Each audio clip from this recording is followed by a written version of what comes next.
The underestimated species.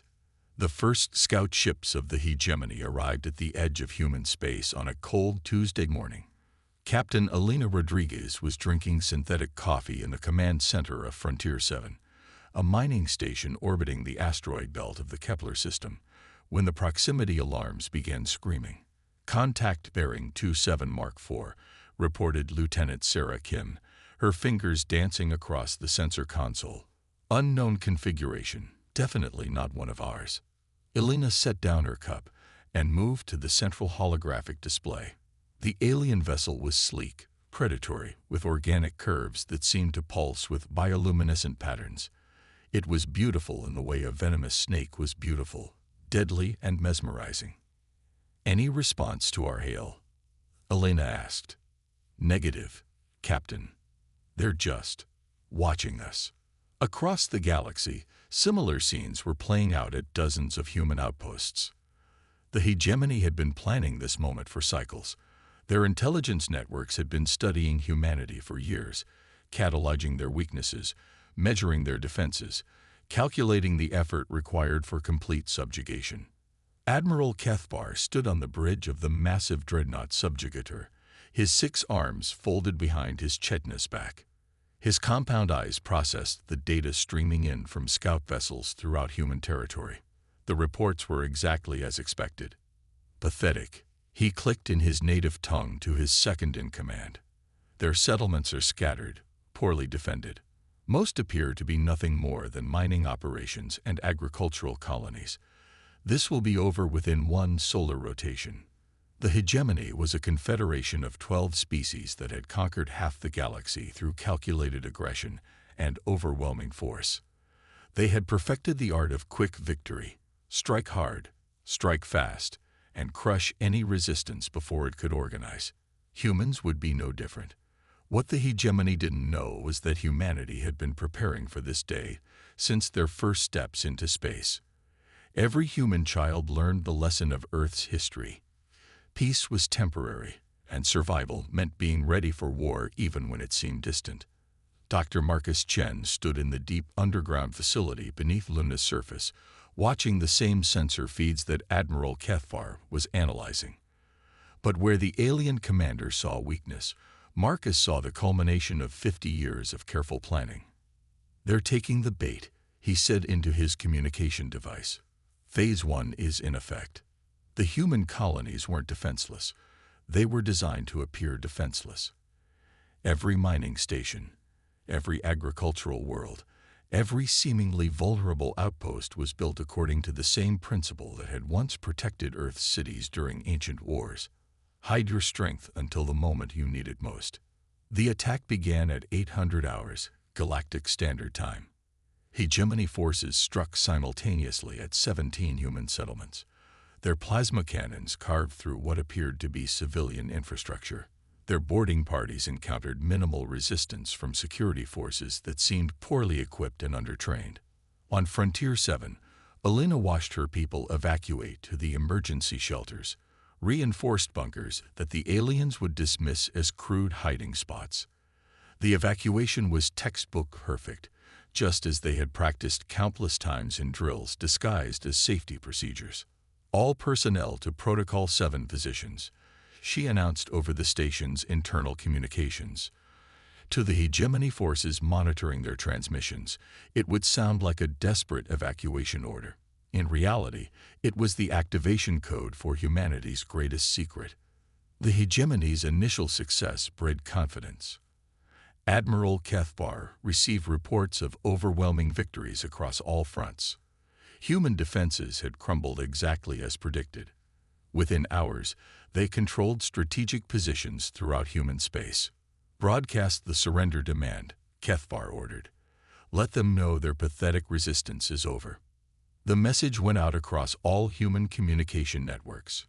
"Primitive species designated human, you have been conquered by the hegemony. Surrender unconditionally, and your deaths will be swift. Resist, and we will make your suffering last for generations."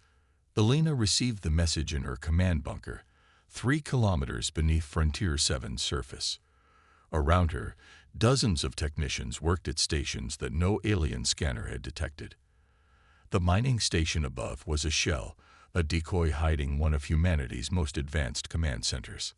"Dr. Chen," she said into her secure communicator, "I think it's time we showed our guests what human hospitality really looks like." On Luna, Marcus initiated a sequence of commands that had been waiting dormant for decades. Across human space, hundreds of seemingly innocuous installations began to change. Mining platforms extended hidden weapon arrays. Agricultural processing centers opened to reveal shipyards. Asteroid mining operations activated massive engines that had been disguised as ore processors. The hegemony had made the classic mistake of judging their enemy by surface appearances. They saw scattered, weakly defended colonies and assumed they faced a primitive civilization. They never suspected that those mining ships moving slowly between asteroids were actually mobile weapons platforms. They never imagined that those cargo vessels docking at space stations were military transports in disguise. Lieutenant Commander Yuki Tanaka sat in the pilot's seat of what the hegemony had cataloged as a civilian mining vessel. The Prosperity had been operating in the Centauri system for 3 years, slowly moving between asteroids, its massive industrial equipment processing ore with methodical precision. "Vanguard protocol is active," came the voice from her communications officer. "All units prepare for transformation sequence." Yuki smiled grimly. Finally, I was getting tired of pretending to mine rocks. The Prosperity began to change. External panels slid away to reveal weapon emplacements. The massive ore processing equipment reconfigured itself into railgun arrays. The ship's true purpose was revealed. It wasn't a mining vessel at all, but one of humanity's most advanced battleships, designed to hide in plain sight for years until the moment it was needed. Admiral Cathfar was reviewing casualty reports when his tactical officer's alarmed clicking drew his attention. "Sir, we're detecting massive energy signatures throughout human space. They're ships. They're changing." On the main display, Cathfar watched in growing horror as hundreds of human vessels revealed their true nature. What his forces had dismissed as a ragtag collection of civilian craft was actually one of the most sophisticated military fleets ever assembled. "Impossible," he whispered. "Our intelligence was perfect. We watched them for years. And we watched you watching us," came a voice over the communication channel. It was Dr. Chen, broadcasting from Luna. "Did you really think a species that survived ice ages, plagues, and world wars would be unprepared for visitors like you?" The transformation wasn't limited to ships. Across human space, entire installations were revealing their true purpose. What appeared to be mining facilities were actually manufacturing centers that had been producing weapons and ammunition for decades. Agricultural worlds activated orbital defense platforms that had been hidden in their satellite networks. Alina emerged from her bunker to find Frontier 7's surface completely transformed. The mining equipment had reconfigured into a fortress of weapon emplacements and shield generators. The asteroids her station had been mining were actually hollow shells filled with automated defense drones. "All Vanguard units, this is Commander Rodriguez," she announced. "Welcome to the party. Let's show our guests why you never pick a fight with humanity." The hegemony forces suddenly found themselves facing an enemy that outnumbered and outgunned them at every strategic position. What had seemed like easy prey had revealed itself to be a perfectly coordinated military force that had been planning for this exact scenario for generations. Cathfar's confidence evaporated as reports poured in from across the battle zone. His forces weren't fighting scattered, desperate colonists. They were engaged with professional military units that had superior positioning, better intelligence, and weapons technology that matched or exceeded hegemony standards. "How is this possible?" demanded his second-in-command. Alina's voice came across their communication channels, calm and professional. "You made the same mistake that every aggressor in human history has made. You confused our desire for peace with an inability to wage war. You saw what we wanted you to see, and you never looked deeper." The Prosperity and her sister ships moved into attack formation, their true firepower now unleashed. These weren't converted civilian vessels. They were purpose-built warships that had masqueraded as miners and traders for years, gathering intelligence while appearing harmless. Dr. Chen continued his broadcast to the hegemony fleet. You spent years studying us, cataloging our apparent weaknesses, but you never understood our greatest strength. We're not just fighters, we're survivors. And survivors always have a backup plan. As the first phase of the Vanguard Protocol reached completion, Admiral Cathvar realized that everything his intelligence had told him about humanity was wrong. They weren't a primitive species ripe for conquest. They were something far more dangerous, a civilization that had learned to hide its fangs until the moment it chose to strike. The war he had expected to win in a single day was about to become the fight of his life. The awakening of giants.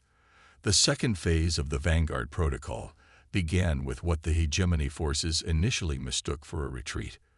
Across human space, the newly revealed warships began moving towards central positions, abandoning their scattered deployments. Admiral Cathvar, despite his growing unease, saw this as an opportunity to regain the initiative. They're consolidating their forces, he reported to the Hegemony High Command. This confirms they're weaker than their deception suggests. We can crush them if we strike while they're regrouping. What Cathvar didn't understand was that the human ships weren't retreating. They were taking their assigned positions in a defensive formation that had been planned down to the smallest detail. Every movement had been rehearsed in countless simulations. Every captain knew exactly where they needed to be and when they needed to be there. Captain Elena Rodriguez watched the tactical display from her command center, now fully revealed as one of the most sophisticated military installations in human space. Frontier 7 wasn't just a mining station. It was the primary coordination hub for the entire Kepler sector defense grid. Vanguard units are at 70% deployment, reported Lieutenant Kim. Hegemony forces are taking the bait and pursuing our repositioning fleets. Helena nodded. Excellent. Time to show them why human military doctrine emphasizes patience. The Prosperity, under Lieutenant Commander Tanaka's command, had joined a formation of 12 other vessels that the Hegemony still believed to be converted civilian ships. They were approaching the major space lane between the Centauri and Sol systems, exactly where Hegemony strategists expected humans to make their last stand. Enemy contacts on approach vector, announced the tactical officer. Hegemony Dreadnought Plus escort fleet. They're coming in fast and confident. Yuki smiled. Perfect. Activate the Titan protocol. What happened next would be remembered as one of the most stunning tactical reversals in galactic military history. The 12 human ships didn't just form a battle line. They began to combine. Docking arms extended, connecting the vessels in a predetermined configuration. Within minutes, the 12 ships had become a single massive battle platform larger than anything in the Hegemony fleet. This was the true genius of human military engineering. Every ship in the Vanguard fleet was designed with modular connection capabilities. Mining vessels could link together to form heavy assault platforms. Transport ships could combine into carrier groups. Even the smallest patrol craft could merge to create something greater than the sum of its parts. Admiral Cathvar watched in disbelief as similar formations occurred throughout the battle zone. What are they doing? How is this possible?